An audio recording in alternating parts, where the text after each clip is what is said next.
How's it going, you filthy scum? Tonight we're going to be answering the question, what is the best synthesizer for making synthwave and other retro-inspired genres of music? And my answer to that would be something like the Roland Alpha Juno 2 from 1985. I saw one of these on Reverb today with free shipping for $600. When you consider the Behringer Pro 800 is often considered the best value synthesizer, analog synthesizer brought to market at $400, but doesn't have a key bed, right? This is a 61 key, incredible feeling key bed, same key bed from the Roland D50 with velocity and aftertouch. So if you consider that you'd have to spend at least $200 for a MIDI controller, probably more, that has those features to pair with the Pro 800, this is actually a cheaper synthesizer to buy. If that's not good enough for you and you don't really care about hardware as much, another great option would be the Roland Alpha Juno 2 emulation from Tal 5. Put a link in the description and you can get that for $80 right now. And it sounds the most similar to the vintage hardware of any synth plugin I've ever heard. It is so authentic that it actually made me think maybe I could sell my Alpha Juno, but I just love this synthesizer so much. I think it sounds so great. And it's awesome. Tonight I'm pairing it with a Retroaktiv programmer. That's just because I happen to have one. You can actually use Talfa as a programmer for the Alpha Juno. So yeah. Anyways, guys, let's see what else. Yes, I agree, Dubstation. The JP8000 is another synthesizer that was not right for me. I know a lot of people like that synth, but wasn't my thing. Adapt, manipulate is got a different opinion, and that totally makes sense. So tonight, we're going to go through a bit about the synth as well as actually make some music with it, which I think will be a lot of fun. So one of the things that we can do with this programmer is just go into the patch generator and select an init sound, press enter, and then go back to the main. And we should have just a really cool sawtooth wave that we could check out. I'm going to turn the delay off for the moment, but when we get back into making music, I will go into some of that and we'll pull up the DAW and see what's going on. So yeah, keys are important. So that is the sound of the raw oscillator. And real quick, it doesn't take much to be able to create a cool sound. So the first thing we need to do is select the envelope that we want for the key bed. In this case, I'm going to go with a velocity sensitive envelope. And all we have to do is add some release to it. And maybe even some attack. And here we go. Let's see if I've got this right. It's always a little bit fun. There we go. What is it? Level 1. Yeah, here we go. And so we have a 6-stage envelope on the synthesizer, which can be a little bit challenging the first time. Inner Dimensions, welcome. I'm glad you're here to catch this live. So welcome to the stream. Can I get some scum cheers for Inner Dimensions? Welcome. I really appreciate you checking it out. Greetings from Poland. That's awesome. So cheers, guys. Yes. And so we can make a string sound very quickly here. Now, what sets this synthesizer apart, or maybe I should start by saying one of the things that makes the synth so great for Synthwave is it's essentially the exact same synthesizer as a Juno 106. There's a couple of reasons you can get it so cheap, though. One of them, or the most obvious, is that it doesn't have the knobs on the front panel. It's not impossible to program it directly from the front panel, but it's easier to use something like a programmer. I think you can use a controller panel for free. The Talfa plugin is an excellent programmer for it. And then I've got a hardware programmer from Retroaktiv, which I'm a huge fan of. But because it's almost a Juno 106 under the hood, we can get all of those famous synthwave sounds out of it, which is super great. We could do strings, but we have a few tricks up its sleeve that aren't on the Juno. And the biggest one is we have different waveforms. I don't know how well you can see this little graphic here, but it'll show you all the different waveforms as we're moving around. And a couple of them are very useful for other types of sounds. So one of the problems with analog synths is they always sound warm. We bring the cutoff in a little bit, you know. Right? It can be this warm, gooey, glowy sound. You know, if we turn the chorus on and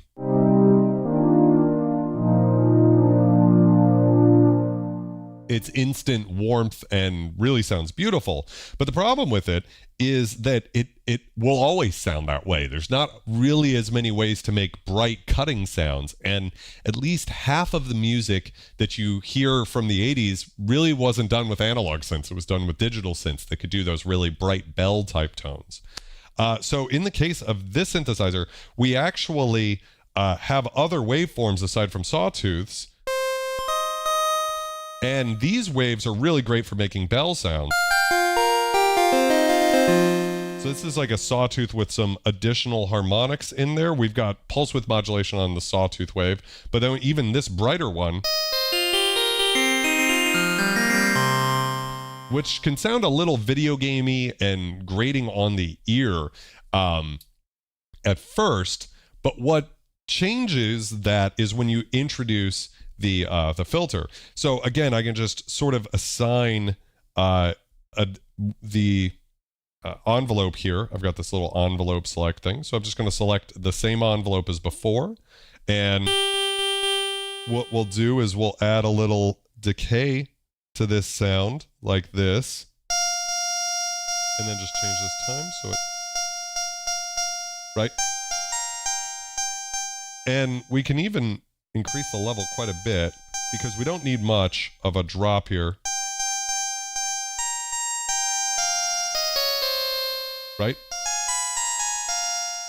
We've got a kind of a good sound. If we bring the cutoff down and the envelope up,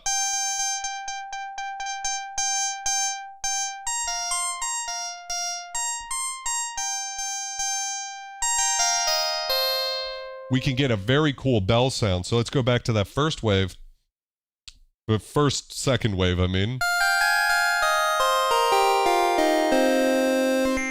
Or.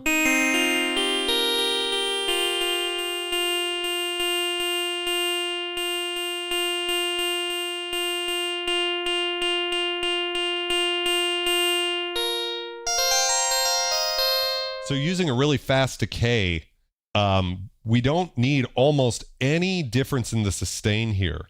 We can even use like 10%. So like just dropping to 90%, but by boosting the envelope amount a lot, we can still get that filter cut off, right?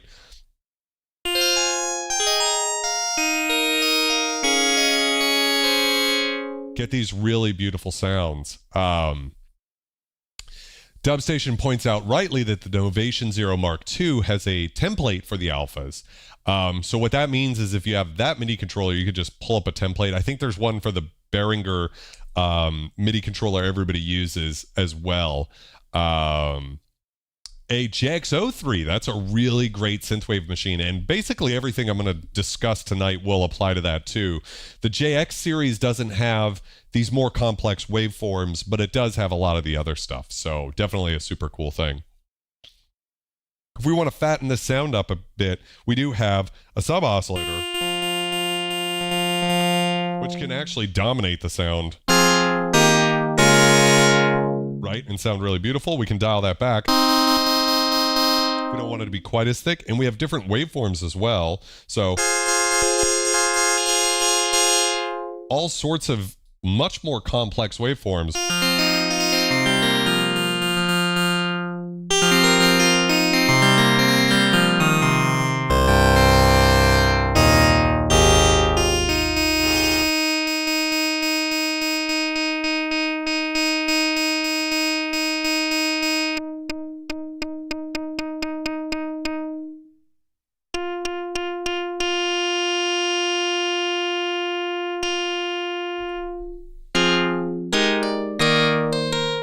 Almost getting like a sort of like a toy box type sound with this.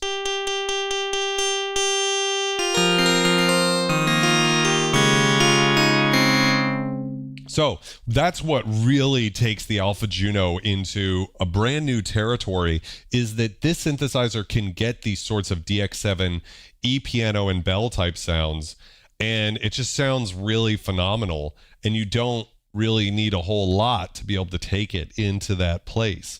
So for me, that's a super cool way to get into this sort of synthwavy thing. So in my demo song that I started with, which was made all with just the Alpha Juno, right? I created a sound like this, or actually I just used a preset. And then I just ran it through Valhalla delay. I think I have it set up right now to send a lot through the delay. I could turn it down a bit.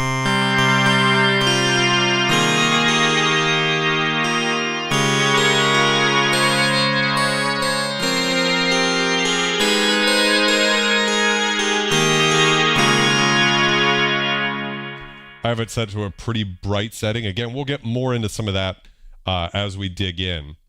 But we can also just pull up on the synthesizer itself all of the different inner dimensions. Ask, what's the difference between the JD800 extended envelopes and the Alpha Juno? I haven't done a tutorial on the JD800 yet, even though I do have it like right there. So I'm not 100% sure, but I'm pretty damn sure if I just even look at the diagram. The biggest difference I can see is that there is a level 4. So the Alpha Juno, a lot of people are like comfortable with ADSR. I recommend getting comfortable with 6-stage envelopes. They can take a little bit of like fuck with your brain a bit when you first start, but once you get used to it, this is the hotness. Like you can do a lot of shit with 6-stage envelopes, meaning more than just attack and decay. But the biggest difference that I see just looking at the two of them visually is that there is a level 4 actually on the JD800, meaning right now, whatever you do, level 3, it always decays down. I don't know how well you can see that little, yeah, you can see that little shape, right? That's showing us the shape of the envelope. Level 4 is always 0, right? Just like on a typical ADSR, it will always decay or sustain or release down to 0, right? So that is a thing you could do. Pliskin, welcome. Have you plugged the Juno into the Roland Chorus Echo? I am a huge fan of the Roland Chorus Echo for tonight because I wanted to keep it just like kind of like what's the easiest way to get that synthwave sound. I'm not going to add in another piece of expensive vintage hardware. And even this is a little bit cheating, but like I said, there's a free version of this, the controller panel you can use. And I've used controller panels for all sorts of programming. Sometimes it's even easier than using hardware, depending on what it is, if it's not a retroactive programmer with all the extra functions and stuff. But anyways, once you can get into this, though, you can get a lot. But on the JD800, to finally answer the question, sounds can actually release up, which is fucked up when you think about it. But that's a thing that they can do. So I'm going to go ahead and just turn the delay down a bit further just for while we're demoing.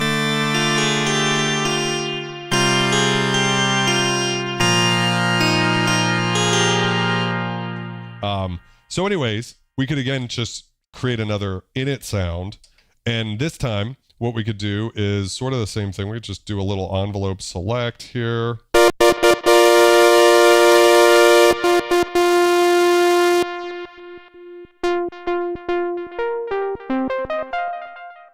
Everybody loves a pluck.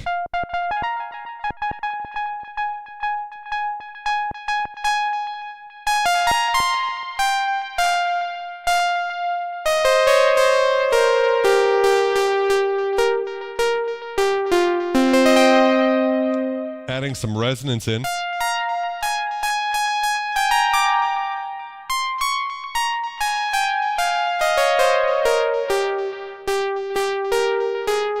So you can see how quickly you can get some really cool sounds. We can add some noise in. Get that sort of a sound, add some more resonance.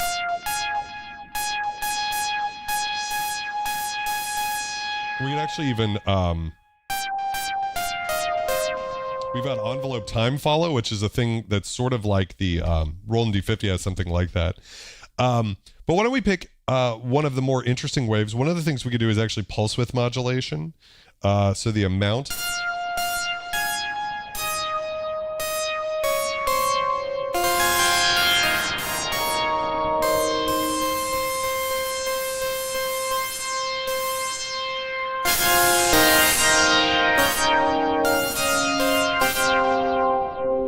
Really beautiful sounds immediately. So for anybody who thinks that somehow the Alpha Juno is not going to be as good as a Juno 106, I really challenge that idea.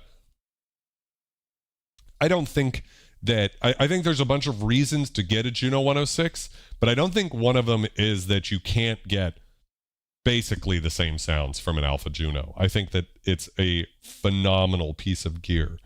Let's bring in a sub oscillator. We can actually even drop that down an octave if we want. And get these really big, dare I say, organ type sounds. We can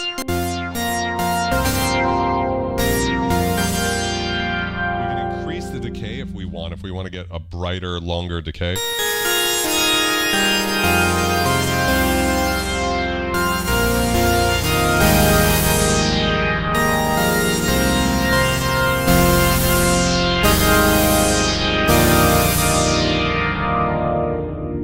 So beautiful, right?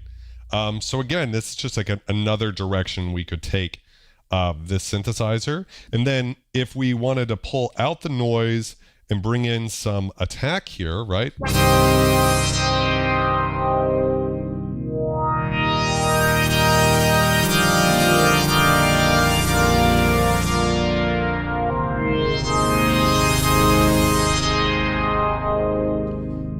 How's it going? That is true. However, how often do you really use fully self-oscillating filters? I mean, I'm at less than half right now, and this is a pretty juicy amount of resonance.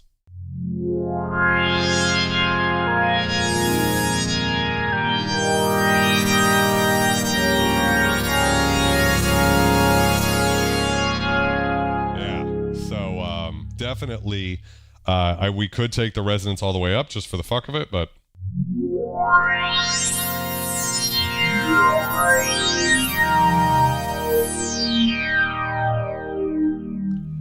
I mean, if I'm being completely fucking honest, I think that sound right there is the shit. Like, I love the fact that you can 50% is a really great value for resonance, and then 100% is a really great, like almost perfect value of resonance. Anything more than that, I know for some people, they just gotta have that fucking fully self-oscillating filter, and I get it. I get it because it does sound beautiful on a couple of the synths that I have when I'm just using that.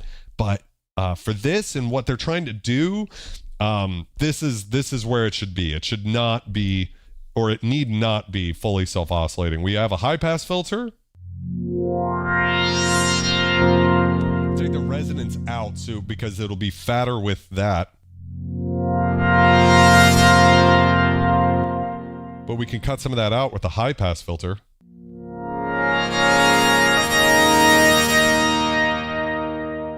If we want. I think it sounds better to use the resonance a lot of the time, but you don't always want to use resonance, right?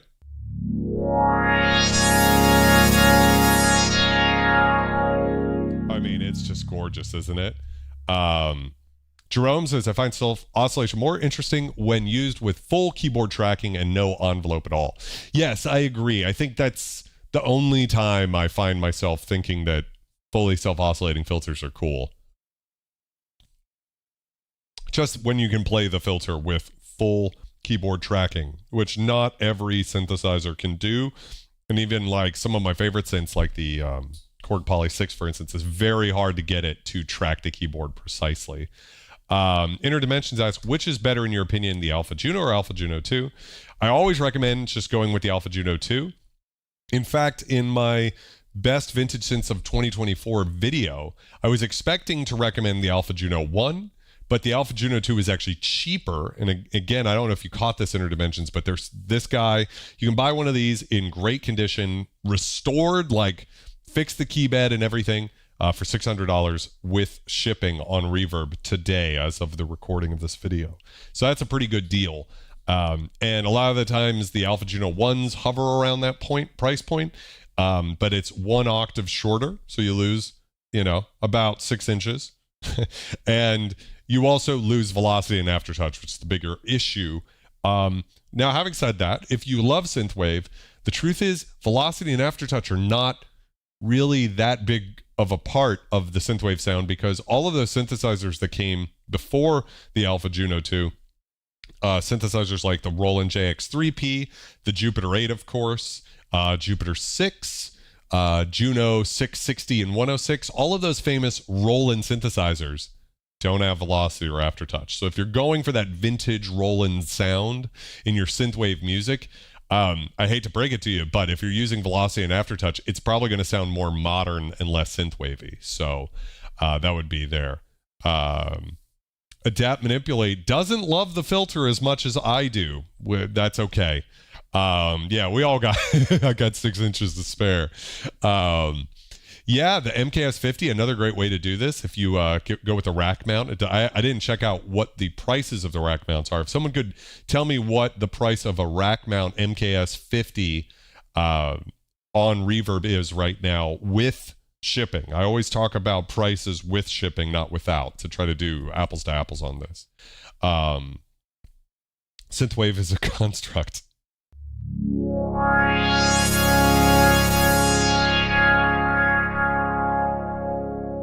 So beautiful, isn't it?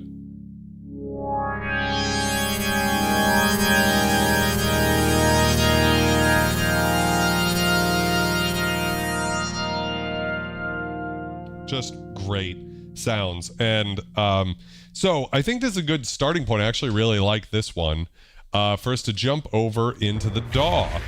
And so you can see what I have going here in Reaper from earlier. This is the backing tracks for the intro song that I did.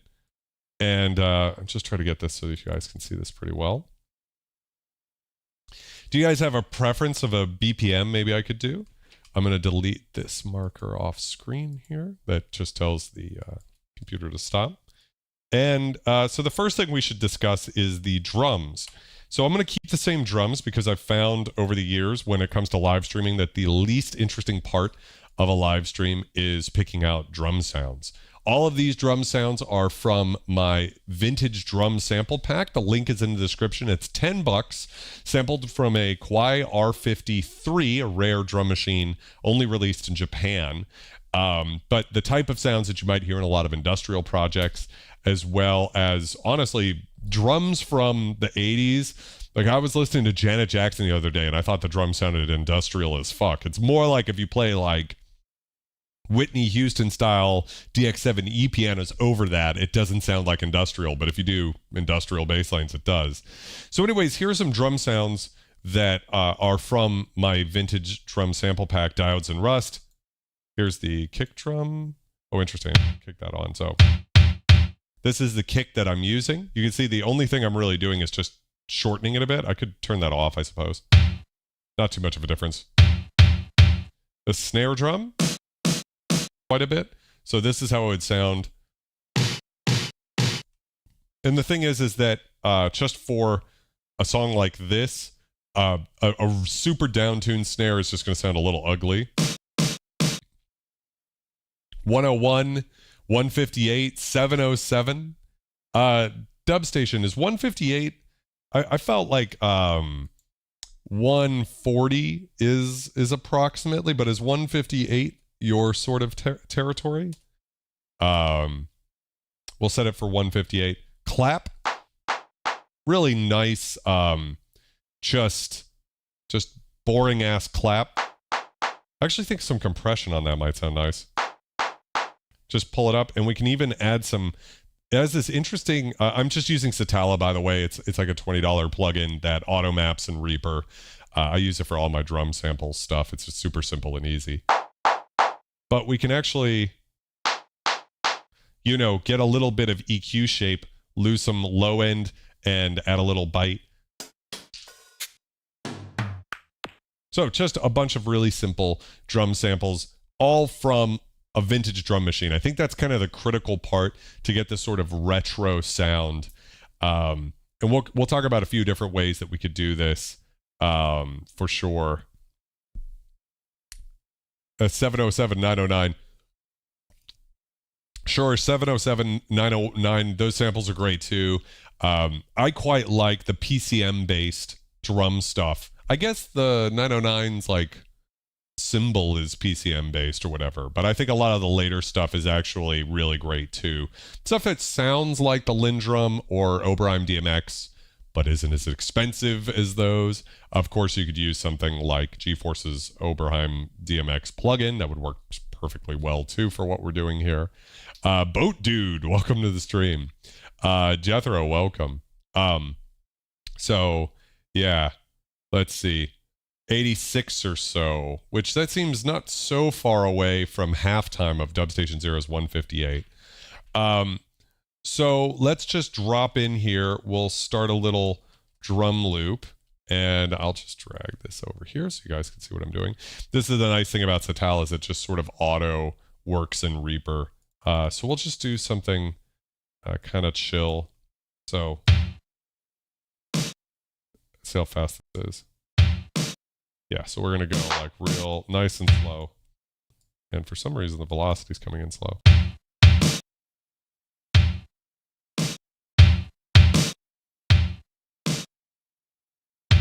We'll take that off the first beat there, just to keep it interesting. And we'll just drag that. And we'll put a clap on the second one of these. And maybe we'll do a little fast little something.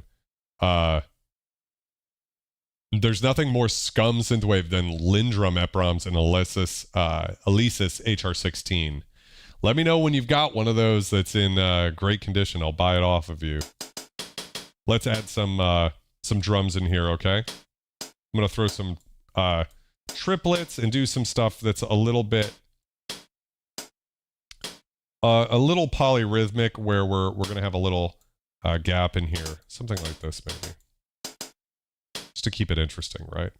And so see, we're not kind of ending this pattern on the bar, but here we'll just trigger it over so we get a little bit of a sense of 4 to the floor still. So let's see what we have so far.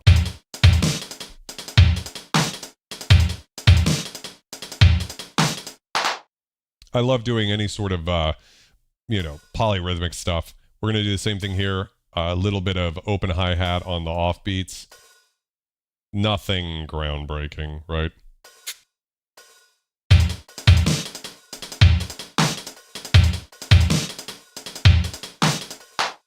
Really fun.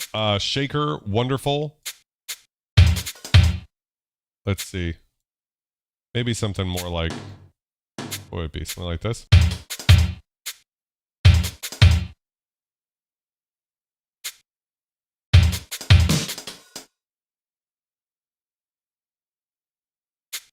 So I think that pattern, again and again and again.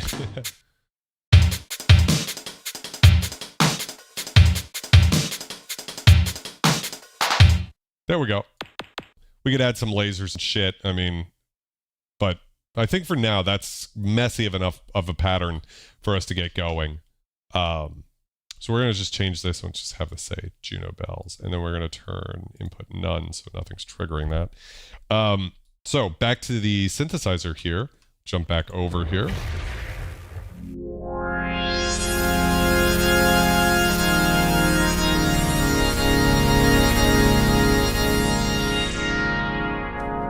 Let's see. Botude likes preset Brass 2 soaked in reverb, so we can just pull that up. I like Brass 2 as well.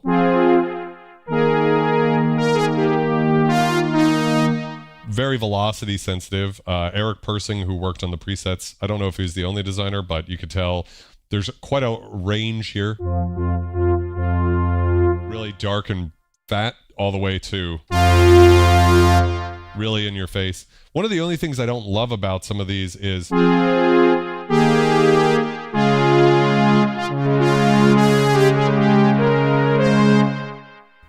shorter release times. So why don't we go back to an init sound, right? All the way back. And we're going to kind of just do the same thing as before. Bring this down.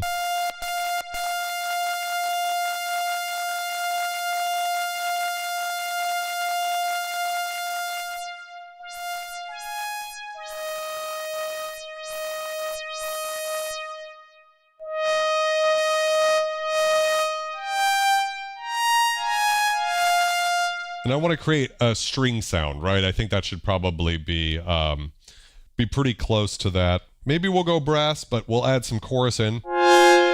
Let's see.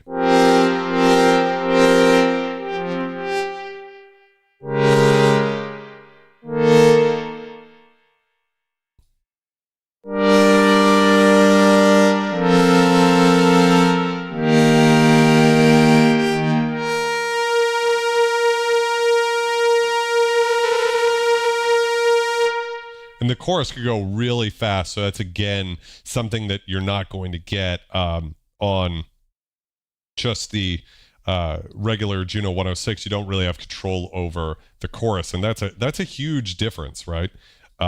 So again,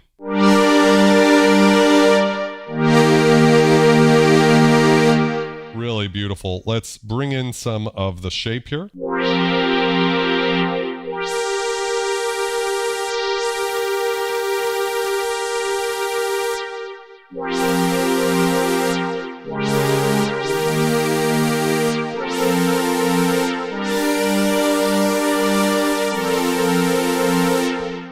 Now, truthfully, you don't really need a whole lot of movement to this sound more than that. It's a very nice patch already. We could bring in just like a little LFO.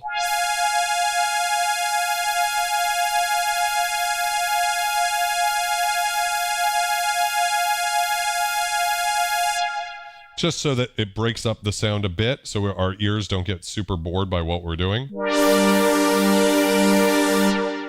little more delay, I think.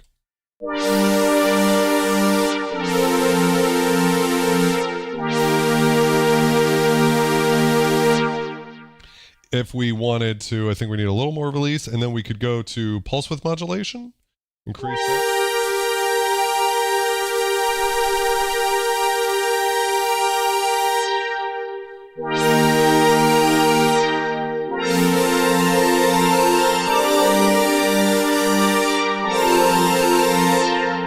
In this case, I kind of just like the sawtooth wave, so why don't we play with the sub oscillator?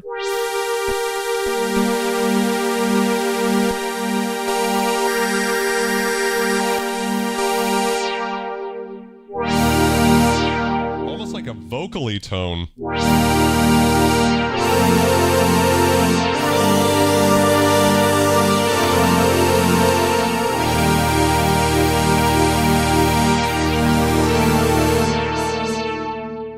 Taryn, welcome to the stream. Mind Gap, welcome. Watched many of the videos, really enjoying the first time I've participated live. Well, welcome.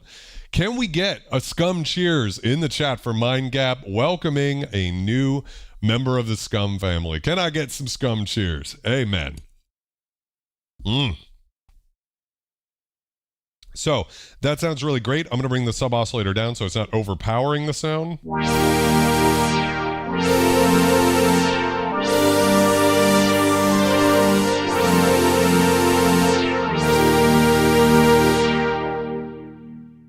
Another fun thing we could do is increase the aftertouch amount, and have the filter come down further. So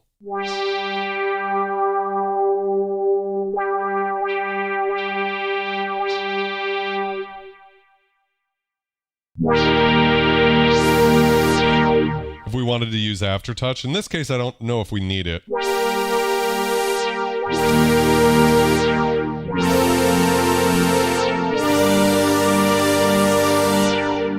Now is awesome I mean, it's just awesome. We can make it a little bit, increase the chorus. It's too much. Yeah.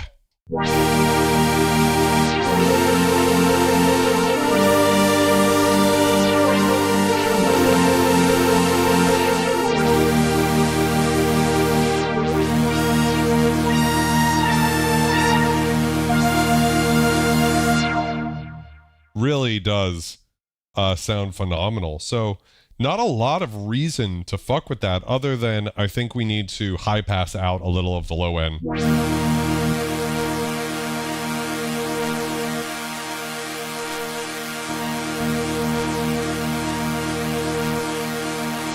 Truthfully, I think I should have the high pass up there. Just that'll help it mix. But I can't help it. I'm going to bring the high pass down a little bit because I just love the low end of an analog synth, right? Conclat says, no idea who you are, to the point where I saw scum and it was like, how rude. Anyway, now I know that this first-time watcher is grooving on the Synthwave vibes. Well, welcome, Con.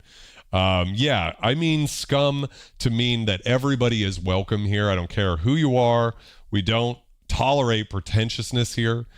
This is a space for everybody and anyone to come who enjoys synth and music. You know, that's all. How's it going, Parbs? Yes, a lot of people were confused about why I was posting those hypothetical comparisons. And what I was trying to do is figure out how much vintage synths are worth. Say, if you would pay 2 or 3 times as much for a vintage synthesizer as a modern clone. And it's interesting. It's not as simple as that because, for instance, sequential, people will pay not so much more than that, than stuff like that for those synths because the Prophet 5 Rev 4 is just so good. Yeah. That is terrible. What was, let me just see. Go home and at least $10,000 worth of synths and gear got stolen. That is brutal, Synth Addict. I'm so sorry. Yeah. Ugh. Yeah. Oof. I mean, I don't even want to give a cheers. Yeah. Brutal, though. So sorry, man. That's painful. I've always worried about that too. I don't live in the nicest neighborhood, that's for sure. So, yeah. Okay. Not to not acknowledge that, but just to keep moving forward with what we're doing. Let's record some music. So I'm going to just kind of create a loop here and we'll try to play in time. I'm going to just do a rough one.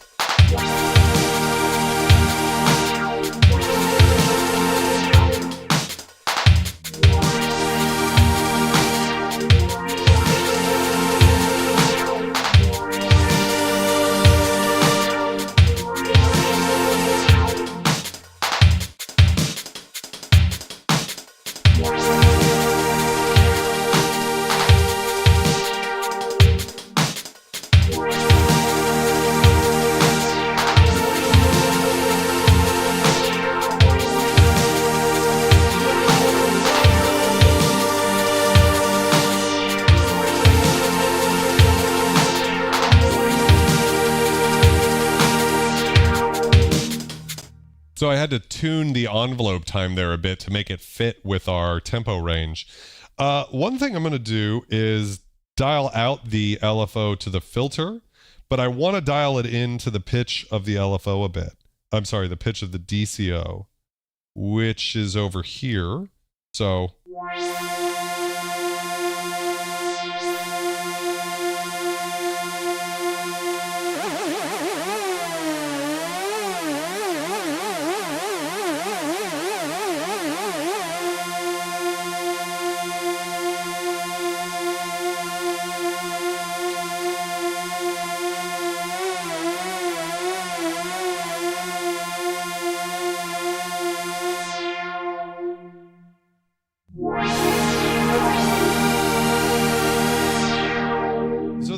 is not to go so crazy.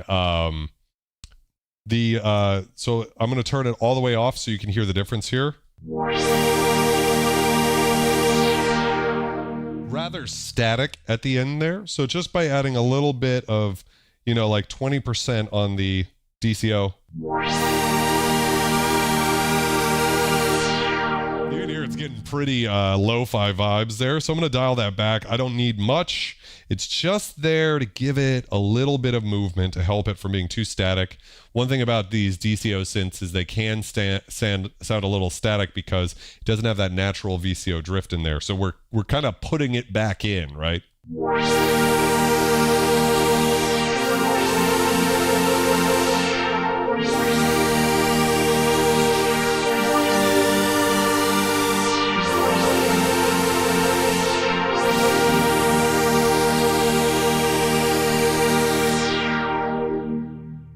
Yeah, Khan, you know, I love plugins too. The best plugin I've heard that emulates the Alpha Juno is Talfa. I left a link in the description. So sorry to hear about that, Synthetic. That's brutal.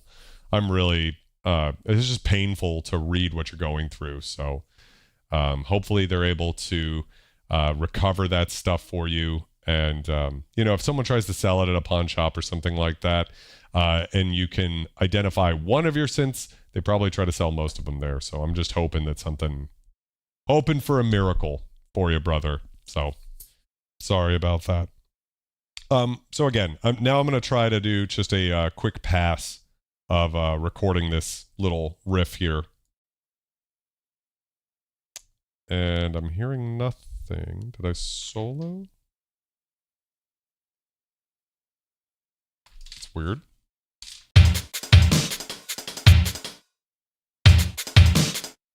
For some reason that's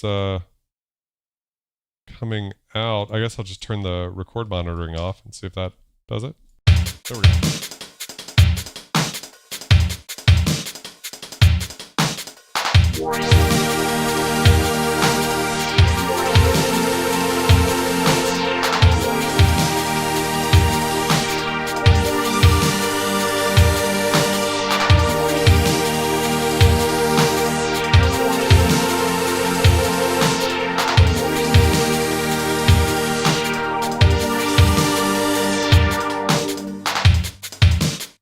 So I like that. I need to increase this loop length just to make my life easier. But the bigger thing is I actually want to take my hands off the keys earlier so that nice descending release of the filter is more audible. So I'm going to just do that again. Hopefully it doesn't take me too many times to get through this.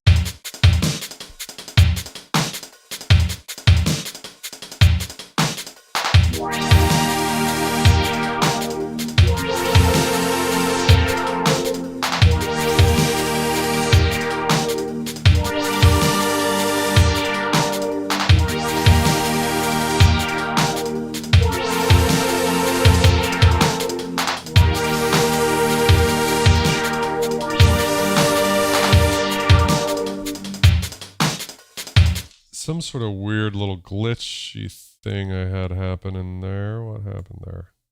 Okay. Little drum hiccup. But actually that was fine. I didn't play it perfectly, but I don't hate that. I actually don't mind that there's a little bit of variation in there. So now what I'm going to do is just, I'm over here. I suppose I could be showing you guys this. I'm going to be in the DAW. I'm going to just duplicate that and turn that off, and we'll call this the Brassy strings, right? So I've got that little loop here. Now what I'm going to do is I'm going to drop it, and I guess I suppose it's now, and the space line thing, into what I have a folder here called Duck. And what's going on here is the kick drum is being routed to the auxiliary input of this plugin. And I use this plugin all the time. It's called Duck by Devious Machines. And I'm going to just turn it on and off so you can hear the difference here. So here's with it off.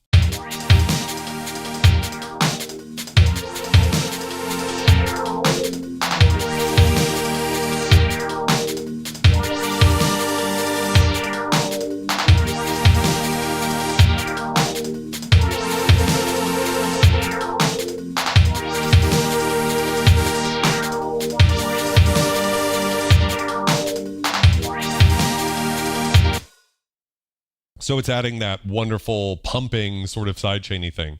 Now, if you want to do authentic, if you want to do authentic 80s music, there should be zero sidechaining, because that wasn't a thing really before like the Daft Punk era of things. But if you don't mind being a little modern, which I think is what Synthwave is, right? Synthwave is a very nostalgic but very modern take on what the 80s sounded like. And so I'm going to route this, and you can see I just have this routed to the Valhalla delay. I'll pull this up here. I have a sidechain effect going on as well, but inside I'm just using Valhalla delay on a preset called Duck Dirty Vocal Delay. I really like this preset. The only thing I changed about it is I made the left and right delays set to an eighth note and a dotted eighth note. So here's how this sounds.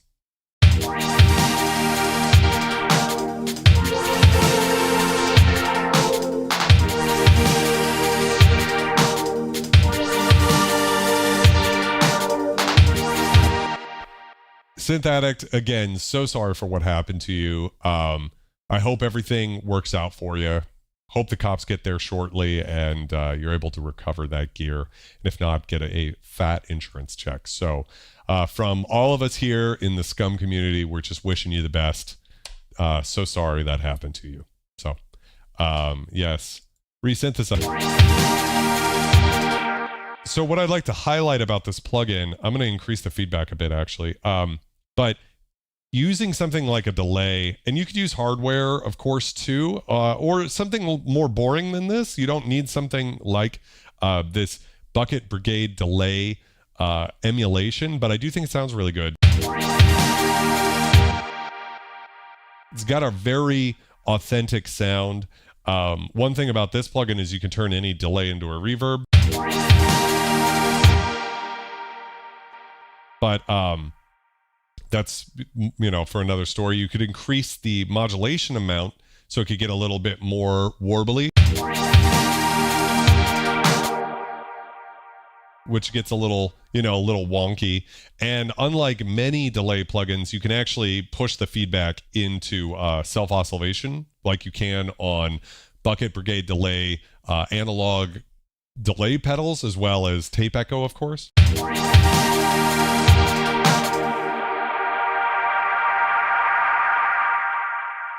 And it has that very, it sounds authentic.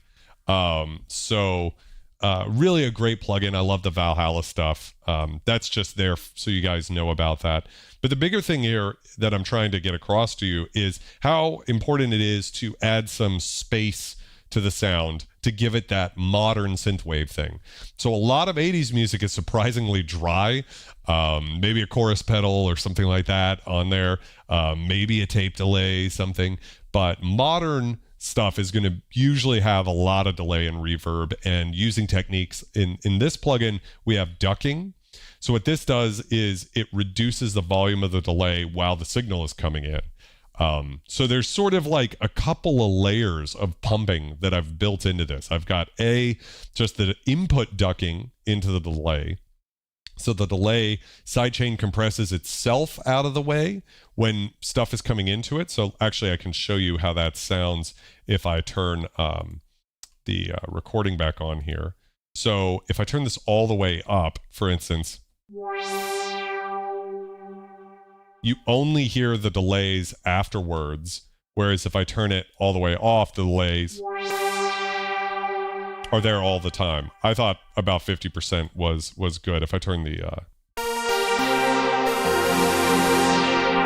so it's there, but it emphasizes delays more outside of that. So Coconut Lust, welcome to the stream.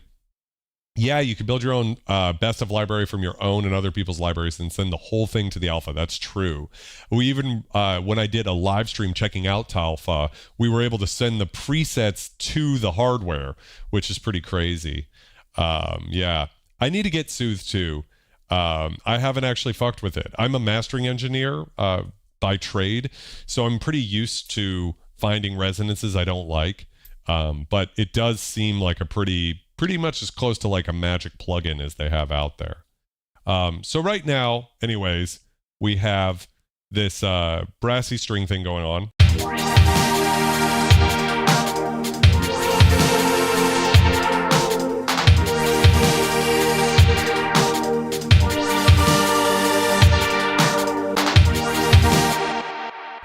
Going back to the Alpha Juno, let's go ahead and just initialize this again. And you can hear, now that I've increased the modulation amount, we're getting a little warbly. Now, what I want to do is create a really awesome bass line sound. So we're going to be starting, and we need to increase the sub. And we're going to need to change the sub shape.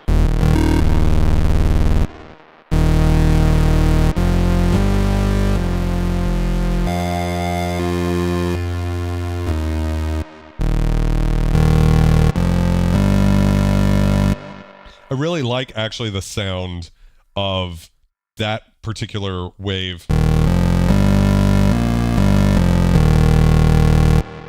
Really thick, awesome. We can increase the amount of chorus.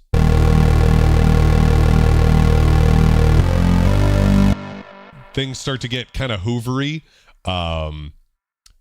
I'm glad to hear that they didn't take your Alpha Juno. I'm sure they probably took some more expensive stuff, sadly.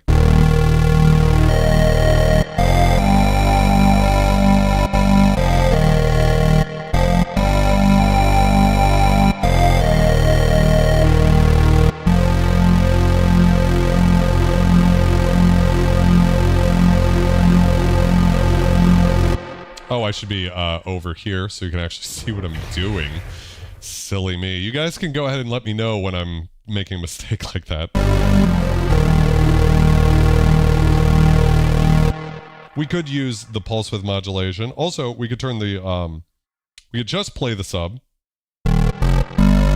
Which is something you can't do on most analog synths, but we could increase.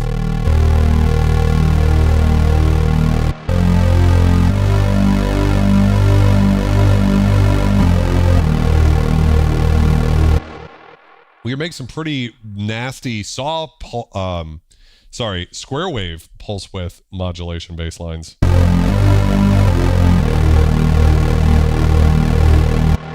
Of course, that's very bright, so let's just bring that down.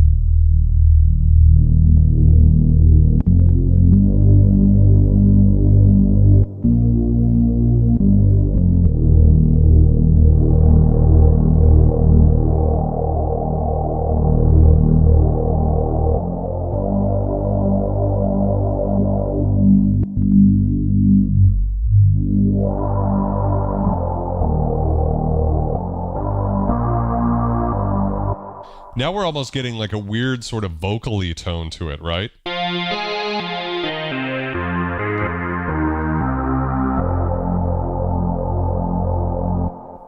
Almost like monks doing throat singing. Tom Servo, welcome to the stream. How's it going?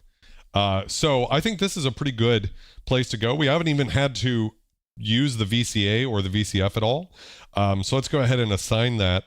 We're going to bring all of these down and just make sure that we have a little pluck action going here.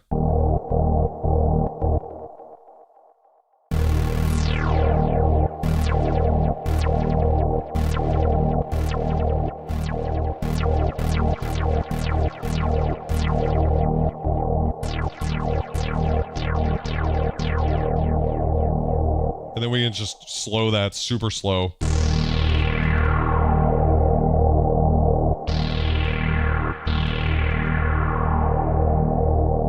And I don't want much, right? I just want like that envelope amount. I'm only using about 25% there, which is perfect. Now I have a trick here. So I'm recording it sort of like a, almost more like a Reese bassline sort of a thing. But we're going to do some stuff to adjust that, that I like to do when I'm recording hardware synths to sort of give it a little bit more motion. So I'm going to show you that in a split second. But the first step is going to be just recording in the bassline, right? So let's do that. Jumping over here.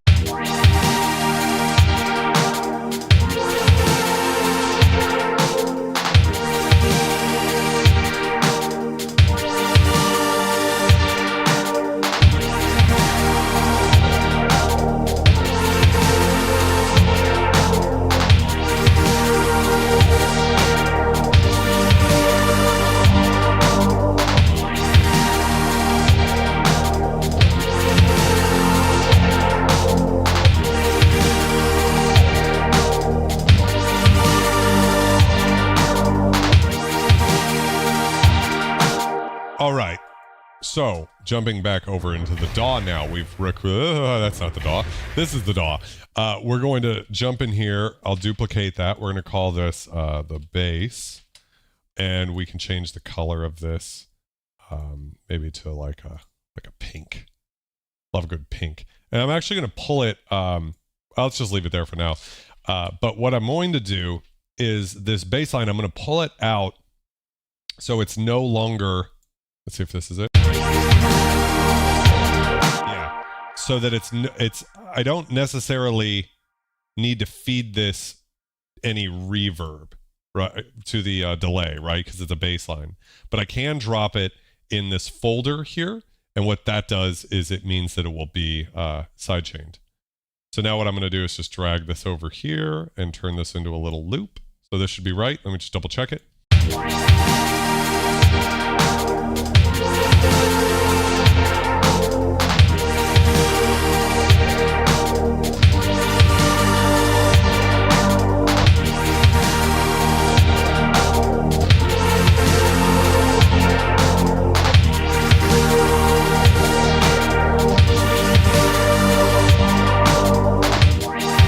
Okay, so what I'm going to do is I'm going to turn the drums and the strings off, so we're just hearing the bass line now. And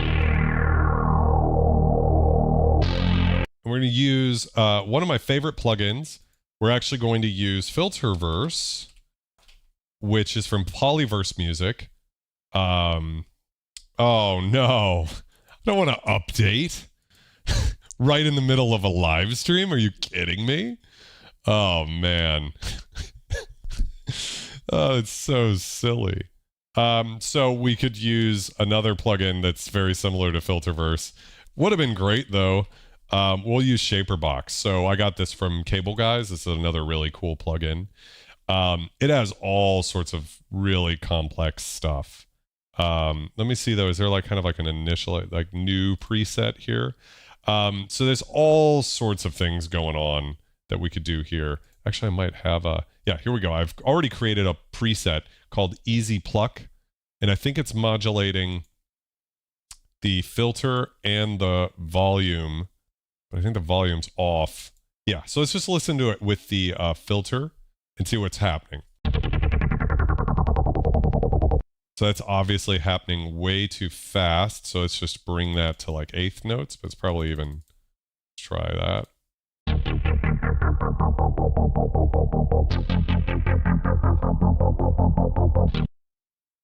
And we can control how much of that's going on right here, or I think the mix amount will do it too.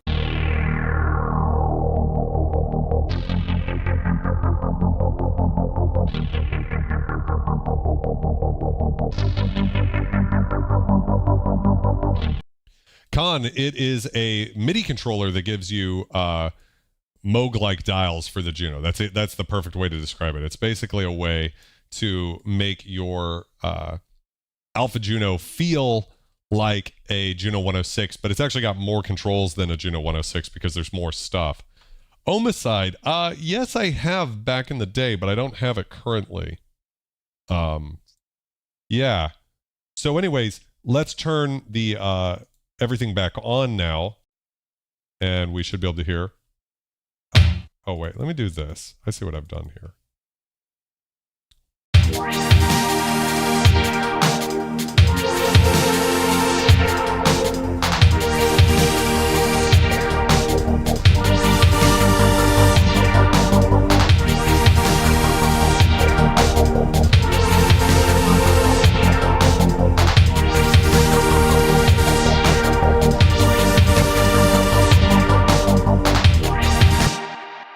So that's pretty good. I think it's a little extreme still.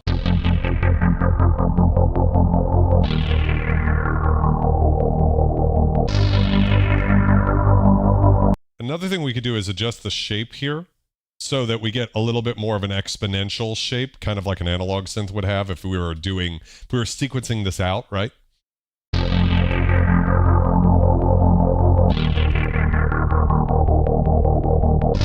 Let's hear how that sounds.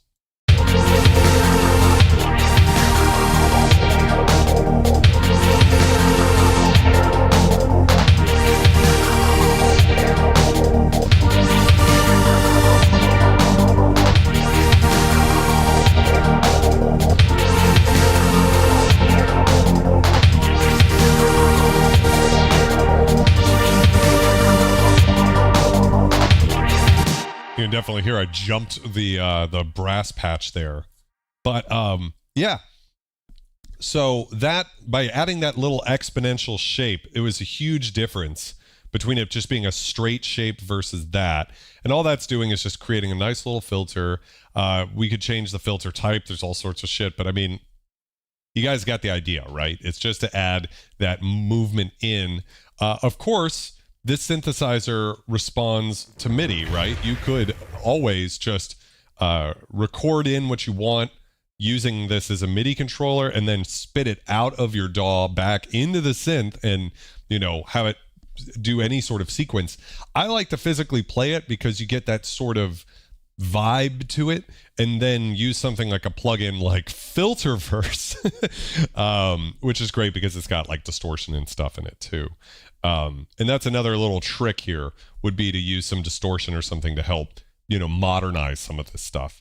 But this sounds really great so far. I think the next thing we're probably going to need is some sort of lead.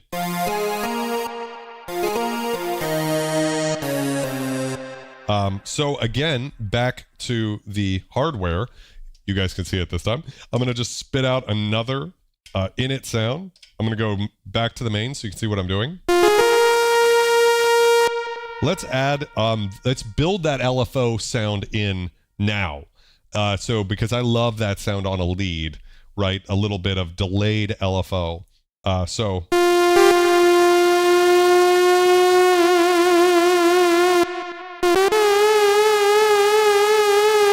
that's very annoying, right? But I got to just find the right rate.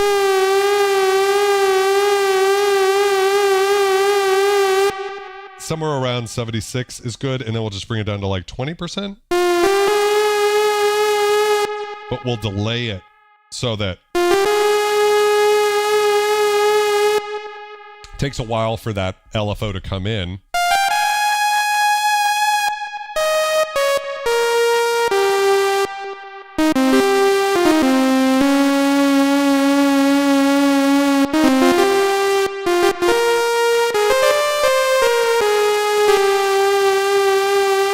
I love a good multi-band compressor. By the way, welcome Hans Volt. Can I get some scum in the chat for Hans Volt?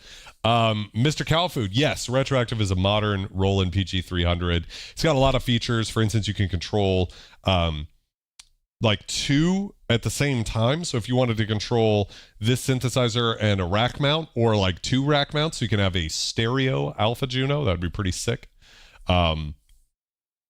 So yeah, it's also got randomized patch generation, which basically gives you infinite presets. It's a really cool piece of hardware. They cost not that different than the cost of the entire synthesizer. So a lot of people always say that in the comments. They're like, God, it's so expensive. I know, I paid for it, but I find it useful because it extends this synthesizer. But that's because I've got enough money to throw around at little toys like this. But you could use a controller panel for free to program, or Talfa is a programmer for the Alpha Juno 2, which is probably what I would recommend. $80 is amazing for that plugin. So let's jump over to the square waves over here. So we're going to turn the sawtooth off. If it's not obvious, you can have the sawtooth and the square wave on at the same time. You can have everything off. We got square, we've got pulse, and then we have pulse with modulation. In this case, I want to use a pulse wave. Kind of give it that Game Boy type sound, right? Because that's a big part of what makes you know, synthwave. We'll turn the sawtooth off and turn the sub oscillator on.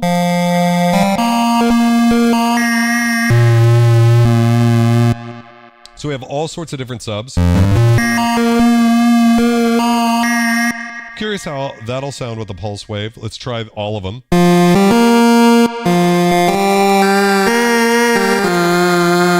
That adds a pretty grating nasal. I think a lot of these waves are better for creating bells where there's like some really kind of harshness at the front end.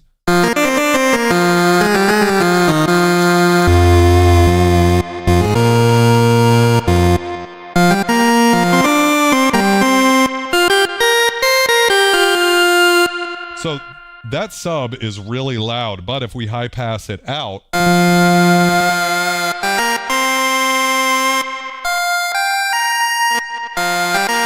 it is still adding something to the sound that I like, even if we have the high pass pretty high. I won't bring it up quite so high, and I might bring the sub level down.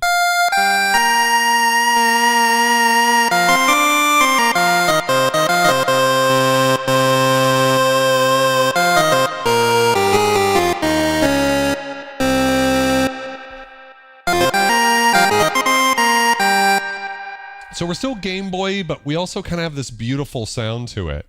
Yeah, what is that? Full Bucket or whatever it's called, the plugin designers. I think those are free emulations of the DW8000, so super cool. Anyways, let's add some chorus, right?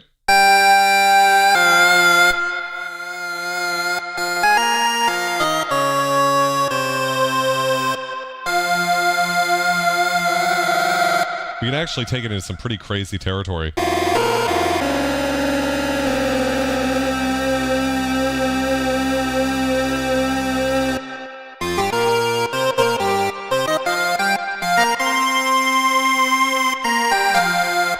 It kind of seems to control rate and intensity. I don't know if that's actually what happens. It just kind of sounds like it, you know? Right? Those were notes. What else can we do to add some, you know, vibe to the sound is bring the cutoff in.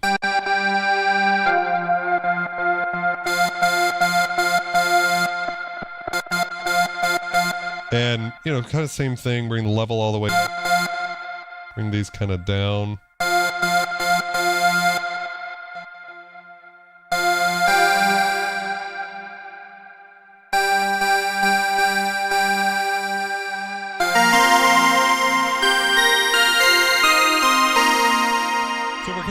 Going for more of a lead type thing here. I don't think I'm really going for, you know, a bell as much as when we started, right? So for this, it's more of like a plucky type thing. I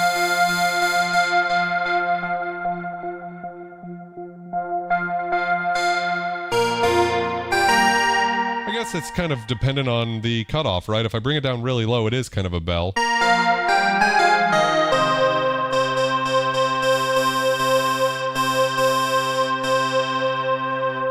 Maybe we'll use the aftertouch.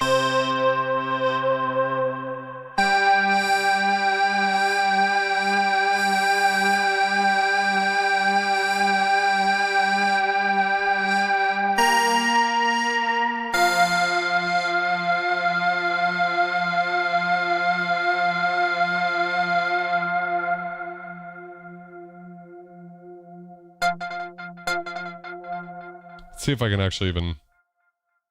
What would it be? These are the notes.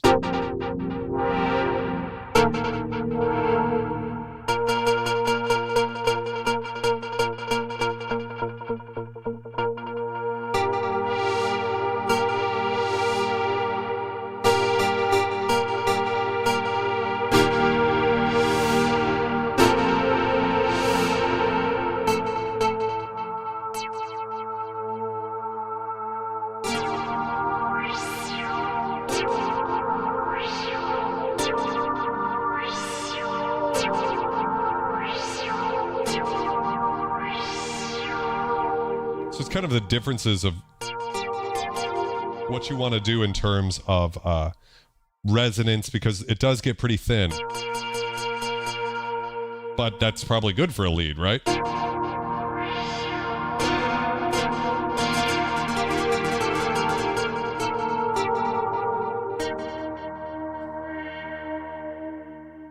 We've got 6 notes of polyphony tom. And oscillator sync, I know we've got that on the JX3P, but I don't think we have it on this synthesizer. I think that's just not a thing. Oh no, we don't have oscillator sync because we don't have a second oscillator, right? So even though we have, we can turn on the sawtooth and square wave separately, they're not truly separate oscillators because they're being derived from the same, divided down CV voltage is being fed to both. So they don't phase in between each other. There's no detune on the synth, and therefore, without the ability to detune the oscillators, there's no way to do any sort of oscillator sync. That's a good idea, though. So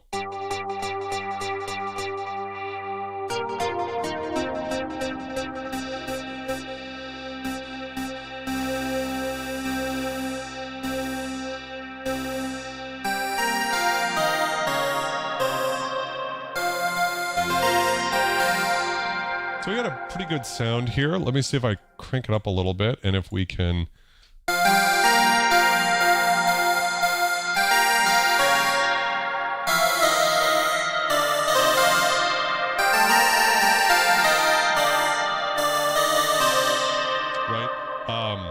See if we get any sort of melodies that make sense. I didn't plan this out before the stream, by the way, guys. This is just me kind of flying off the cuff, making some synthwave live. So let's see what we get.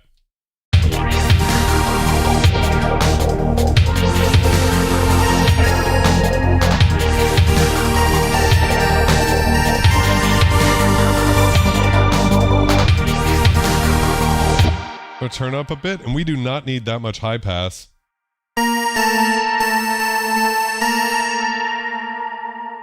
Little high pass is nice, but maybe not too much.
That vibe. I think I could probably thin it out one more, so I'm gonna just try. See if I like it without that. It's hard to judge necessarily through my headphones, but I don't know. What do you guys think I need the high pass filter in there, or is it better without it? So we'll see.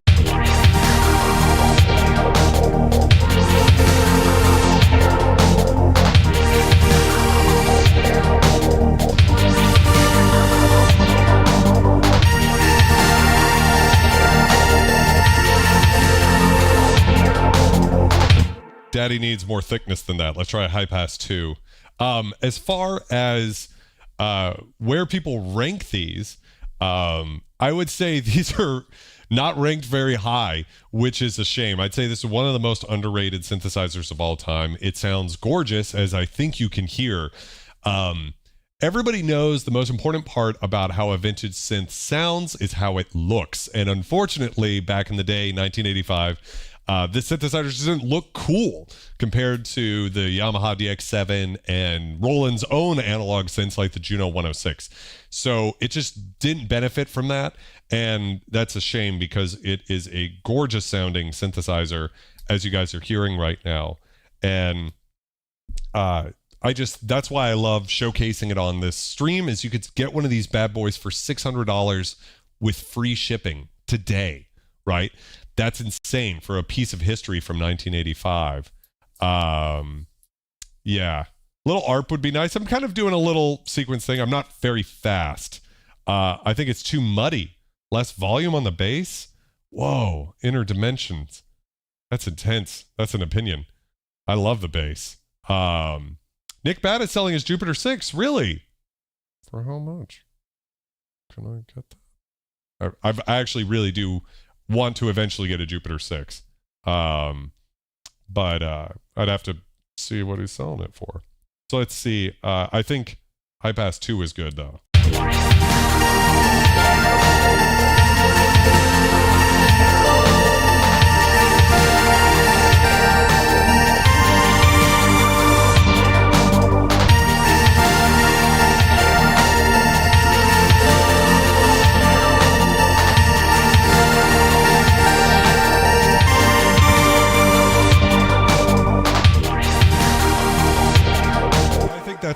Well, let's see how it sounds with a little more resonance too.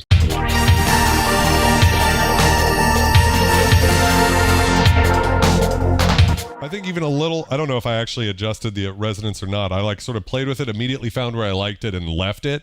And I have to say, I think that's a pretty good spot for it. Douglas, I really appreciate that. Finding that sweet spot with the resonance, you know, really brings in that brightness. This filter is going to be a little bit closer to something like the Moog Muse filter, in the sense that you do lose a lot of low end as you increase the resonance, which is kind of nice, actually. It kind of functions as an EQ, depending on what type of sound you're doing. And I think in this case, it sounds really great. So I'm going to go ahead and record. And, you know, it might take me a couple of times just slapping the computer, I'm sorry, the camera stand.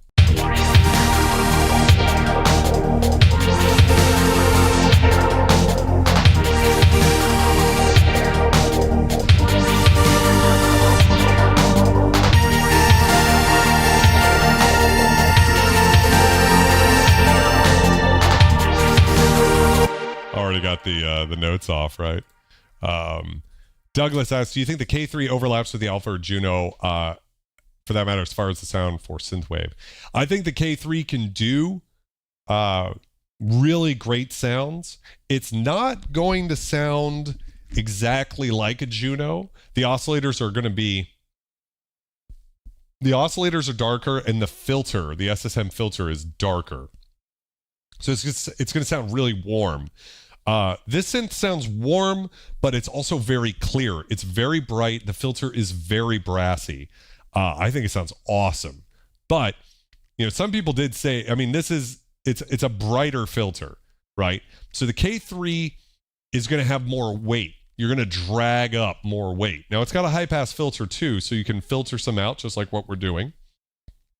But listening to what we're playing with right now, playing back, I would say that the K3 would have a much sort of fatter, low mid-rangey sort of character to it, whereas this synth definitely gets into the upper mids, where it's you know, really pushing it into that territory.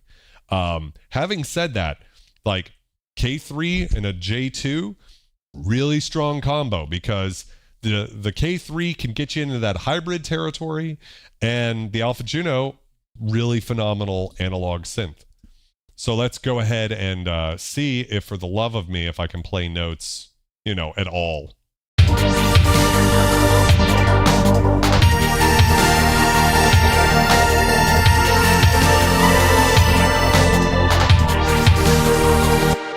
Might just take a couple of times.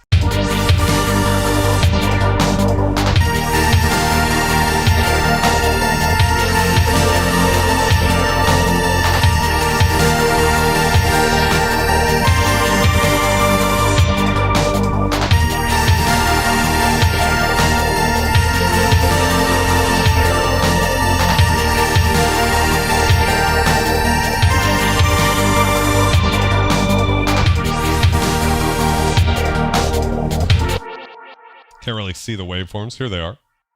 Cool. And yeah, I think it actually sounds pretty good. I was a little late right here at the end. I could maybe try to fix that just with a little time stretching. I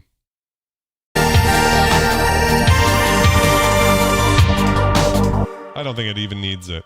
So it sounds really good. Let's check it out inside of the with the sidechain compression on it, just to see if that helps.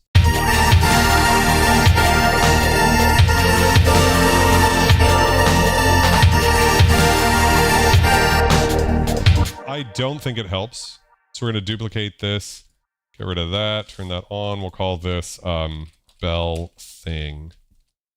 And so we've got that in there too. We've got quite a lot going on in this track, and I think it's starting to sound pretty good. We've got like a little sequency type thing. We got a bass line. We got some strings. We got a pad. So maybe just one more element to really finish this off. Of course, a whole song would have more to it. But in this case, I think this is there. Oh, yeah. I should be over here, right? You'd be seeing what I'm doing. Thank you very much, Mom. Definitely a different thing. Michael E., thank you very much. I think you're awesome too.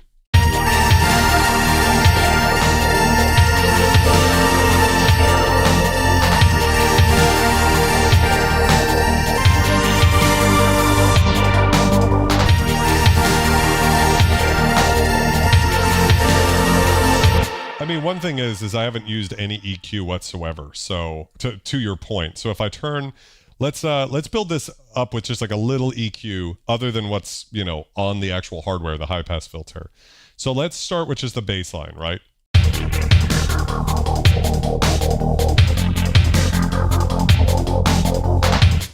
I don't have the best reference for EQ with my headphones on. So what I'm going to do is just take this and just do a little low shelf boost, just a little one.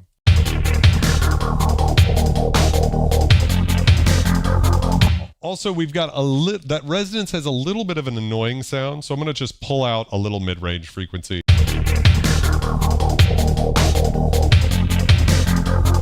I'll exaggerate that and then pop it in and out so you can hear what I'm doing. So 6 decibels out.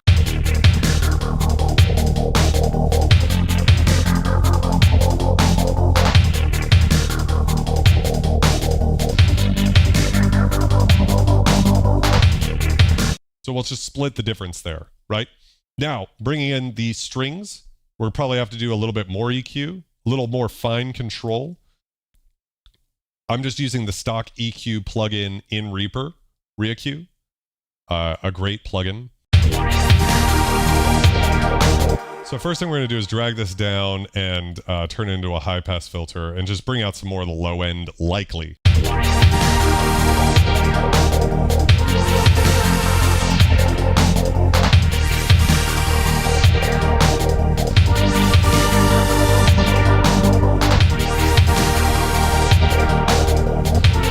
Bringing out about 255, right? I'll pop this in and out again so you guys can hear the difference. I'll start with it off and then kick it on. It should be pretty subtle, I'm guessing. It's just going to probably more than anything clean up around 300 or so.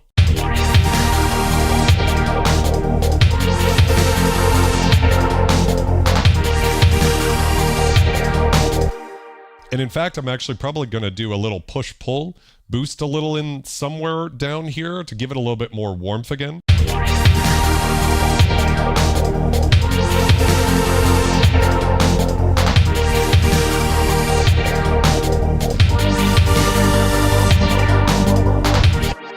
So we've done a kind of a weird thing. I don't even know what the difference is going to be, so I'm just going to drop the EQ in and out. You can hear what it sounds like.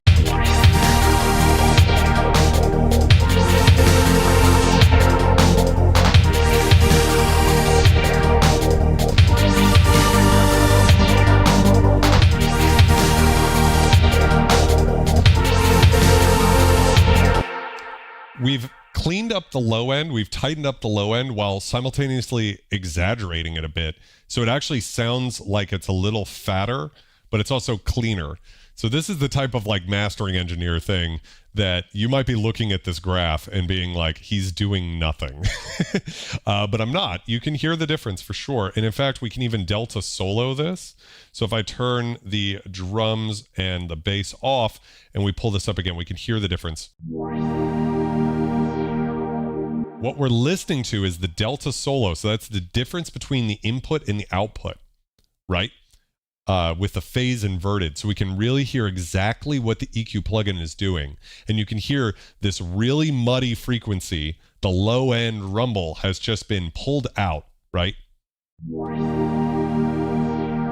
So we have that frequency's out, but the low end's actually pushed forward, but in a focused way around 150 hertz. So we have this kind of, again, like a push-pull. We're probably losing some 250 and gaining some 150, and it's just sort of created a better sound to my ears. On its own, it sounds really thin, but mixed into the track,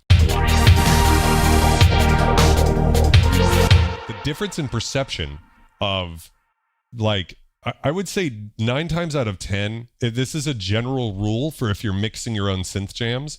As you stack synth layers on top of each other, each layer needs to get consecutively thinner, or else you're going to end up with mud. Now, that's not always the case, and one thing I will say is that, especially with like these vintage babies, they sound really good without a lot of EQ. You don't need a lot. So I would recommend not being too crazy. However, synthwave is a very modern sounding genre, so pushing the EQ a bit might help. I'm going to do one more thing here just to help with the high end here. Yeah, I know a lot of people haven't studied mixing, and you really don't have to. Nowadays, all of these synths sound so great that you don't have to get deep into the weeds, but, just while we're here, I'm going to do a cut around 2K, and that's just going to pull out a little bit of those annoying frequencies.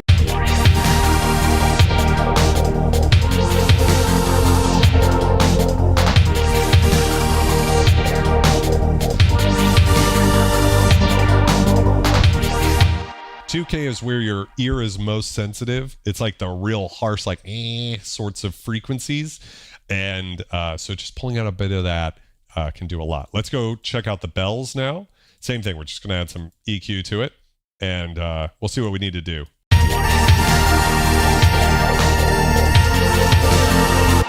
So the first thing I notice is that it sounds like a little harsh. So that could be a 2K issue, or it could be we'll just shelve out some high end. So that's a couple of ways we could deal with that.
Okay, so again, this graph will lie to you a bit where we're pulling out a little bit more 500. Now, when you're playing a higher octave thing, the numbers will fuck with your brain also, because something that's in a higher octave, perceptually, all of these points, all of these numbers, so like if 100 seems like the low end on a bass line, on something like a lead, it could be 200 or 400 is going to be that sub-fundamental frequency. In this case, just pulling out a little bit of the 500, there's a lot of body there, just a little bit. I'm pulling out a lot of 2K, like I said, that annoying frequency has been pulled out, a little high end that we didn't need, and shelving out a little of the low end we didn't need. So all of that, it's just to clean this up a little bit so Inner Dimensions, doesn't roast me in the comments too hard.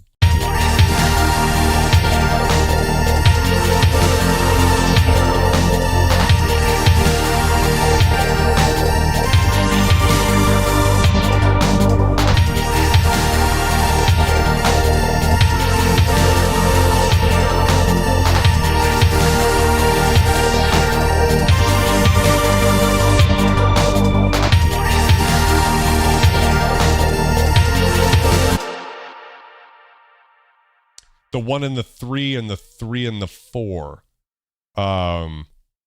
So what would that be? That would be if we go in here, the 1 and the 1, 2, 3, and a 3 and the 4. This type of thing. Or you probably mean something like this.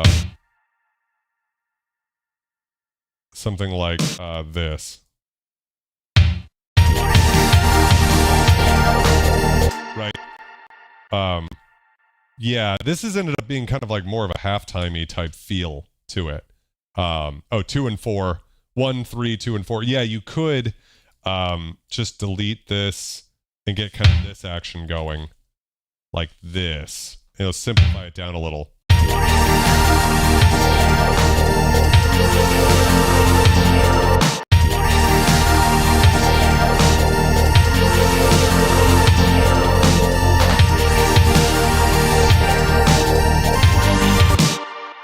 I like a little syncopation in my beats. I don't mind that. So, you know, that's an idea. So we've got a pretty good thing here. Let's jump back over to the hardware. And, oh, one more thing with the bells. I'm just going to increase the delay up about 3 decibels, just to actually force the bells a little further forward. So, just so you can hear that.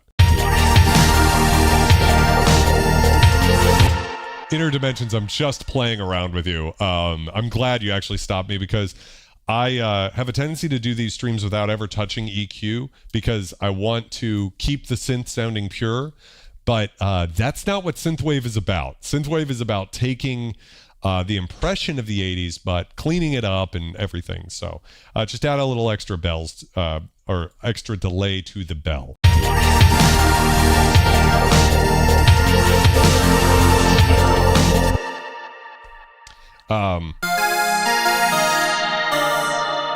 So again, patch generator, init sound, back to the sawtooth.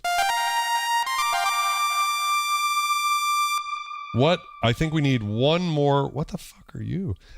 We need one more sound in here. So let's add the square wave too.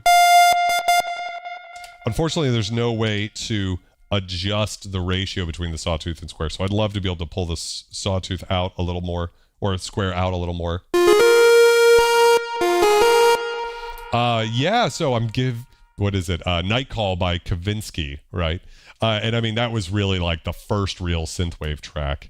I actually saw someone did like a cover of that on a Moog Micro Moog and a Jupiter 4. It sounded great. I listened to it today, actually. So again, a little bit of a Game Boy tone.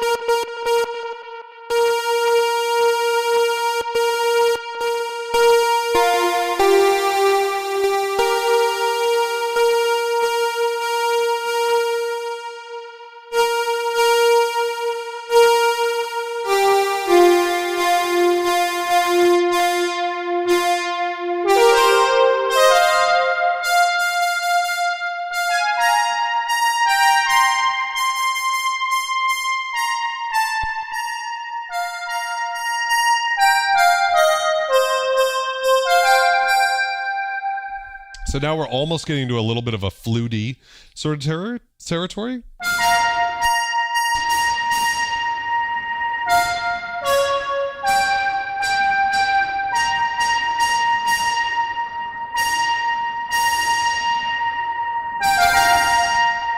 And unfortunately, there's no way to really control that noise level any lower than that. I wouldn't mind even less noise.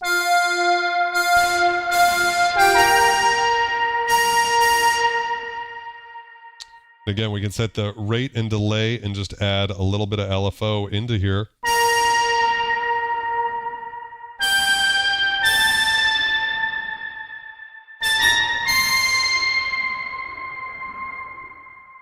Now, one very silly thing that I noticed I couldn't figure out how to do before the stream was just change the...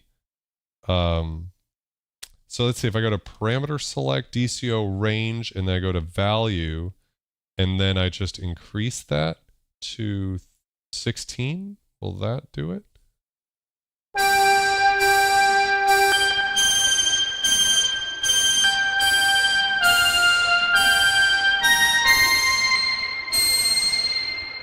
There we go. Okay. So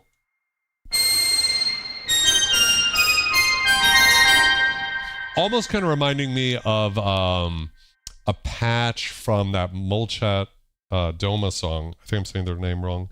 But we're going into that sort of fluty thing. Kavinsky was my first hit on the wave too, I think. About to get the Roland Galaxias. I don't even know what that is.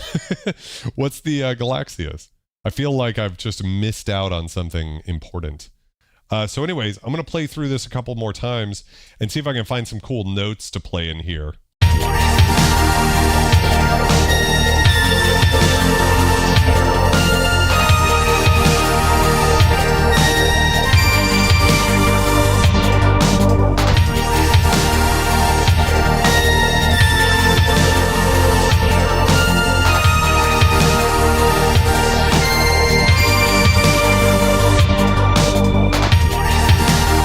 Oh, yeah. Michael, so it's their subscription service. How much is that, by the way? I'd be curious.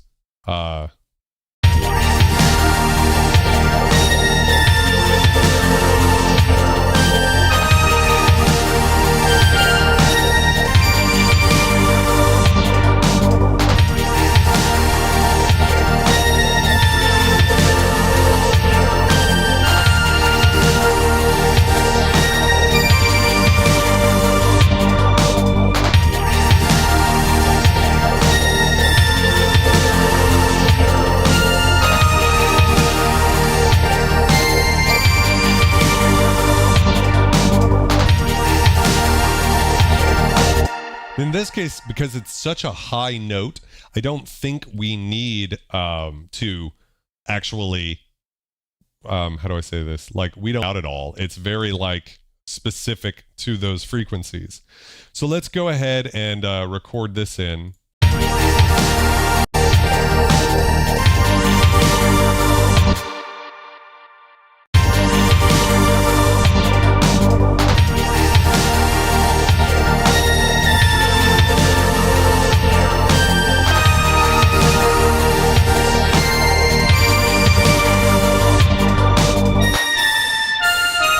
I think it was those notes. Sorry, got those notes off there.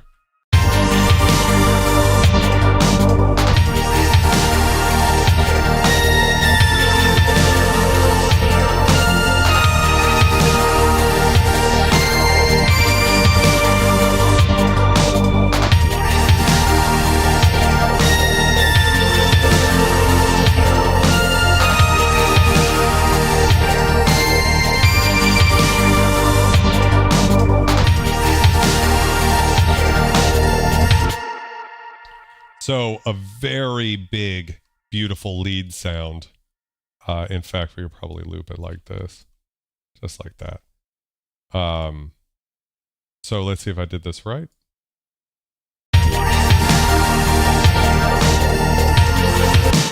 I didn't do it right.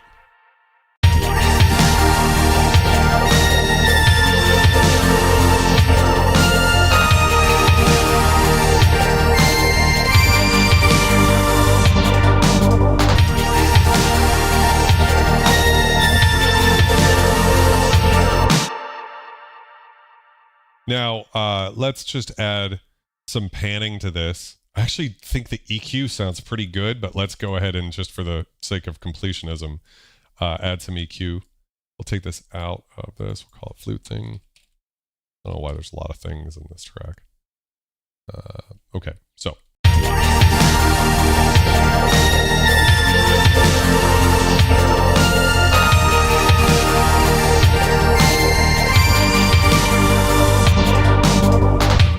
It needs the meat. It needs the meat to get there, you know, so I don't really want to mess with the EQ too much. Same thing, we can boost the delays, though. That might be cool. We'll increase it by 6 decibels.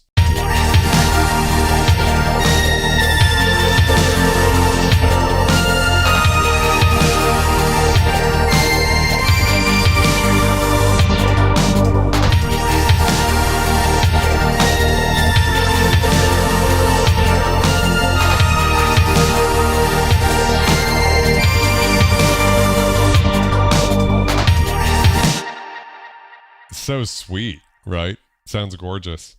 So what we could do is go into our, I believe there's a JS plugin. So these are the plugins made by the community.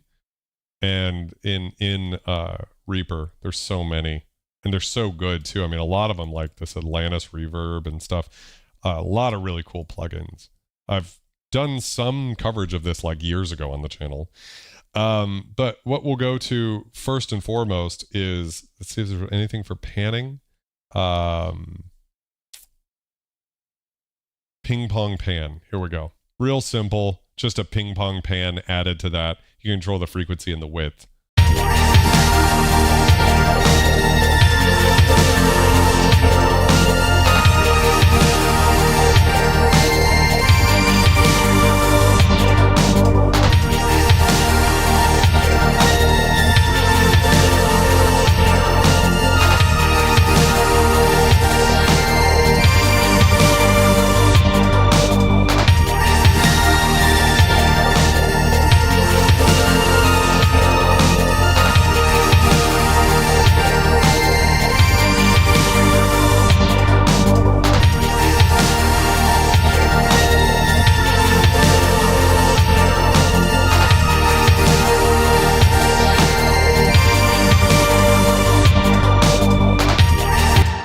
I don't know if this interacts with the pan law, but what you just saw me doing there is pan law is one of those things where it adjusts for the perception of left to right balance. In an ideal room, in a perfect situation, it would be -6, but most of the time -3 works just fine. Yeah. Colin says, the digital rights management for Roland Cloud got in the way of my inspiration to sit down and play too many times. I'm a hobbyist, so one time was enough to get me to say nope. What is panning in this? Panning is left to right movement. So in this case, if I turn this plugin off real quick, and I just take the pan and fade it from the left to the right.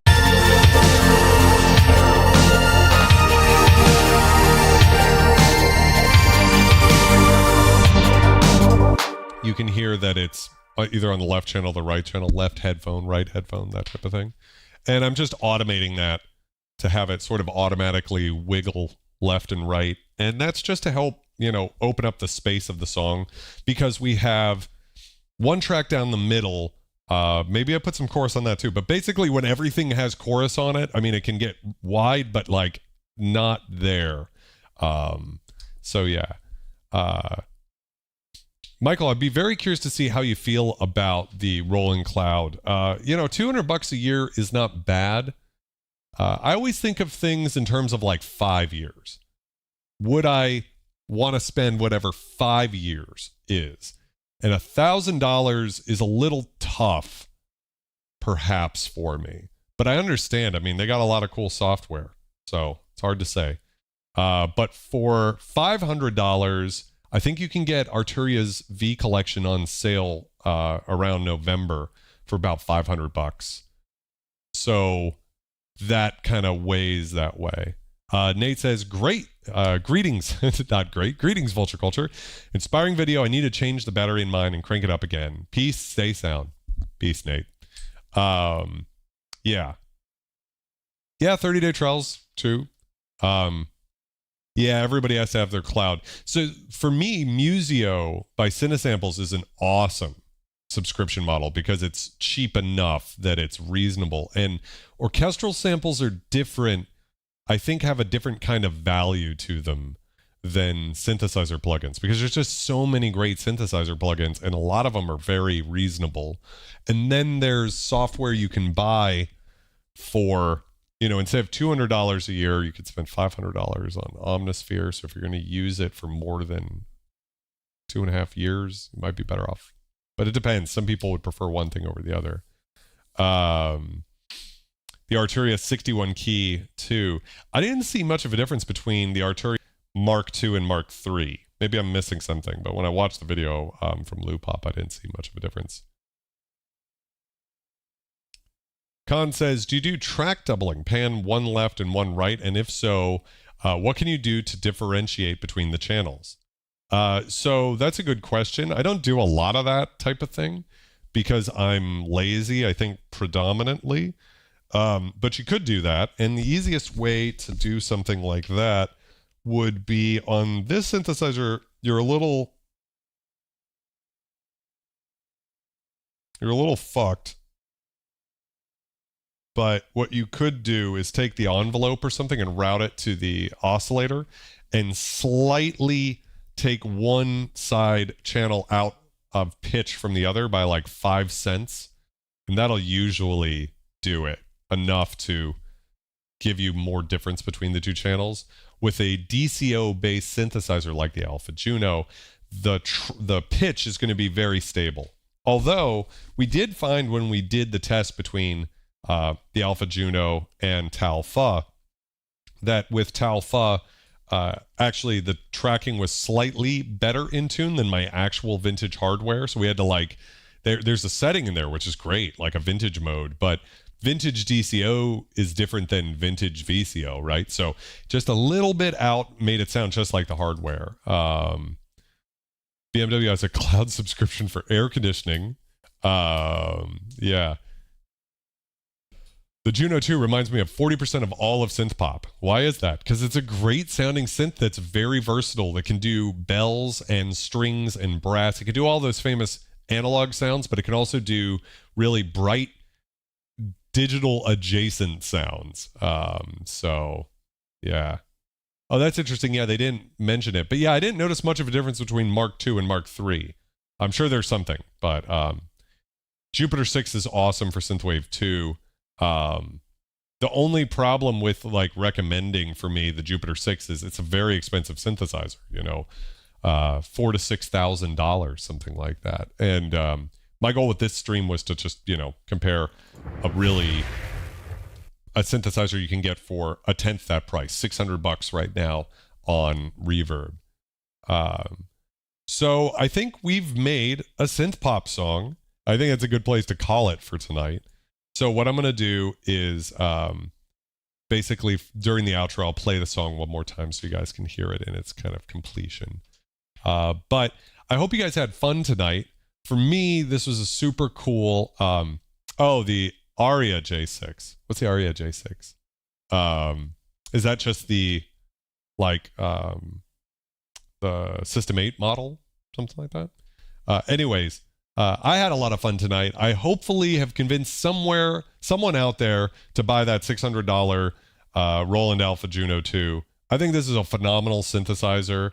And Cinesamples Museo. If you can, use my commission link. So just look up my video con on Cinesamples Museo and use my link if you can, because I get a little commission of like $10 or something if someone orders, which is kind of crazy because it's only $10 a month. So I'm always like, what if someone cancels? Like, did they just not make any money? So yeah, $200. Yeah. You're welcome, James. Thanks for hanging out tonight. And thank you to everybody. I love doing this type of thing. If you found this video helpful and you enjoyed it, please like and subscribe. I know you're tired of hearing it from YouTubers. I'm tired of hearing it as well. But it makes a huge difference because that fucking algorithm is a nightmare. And it can play games with my mental health like nobody's business. So liking and subscribing to videos really does make a difference. And I really appreciate it, you guys. Thank you so much. Thank you for subscribing, Con. And I will see you guys next week. Continue to be excellent.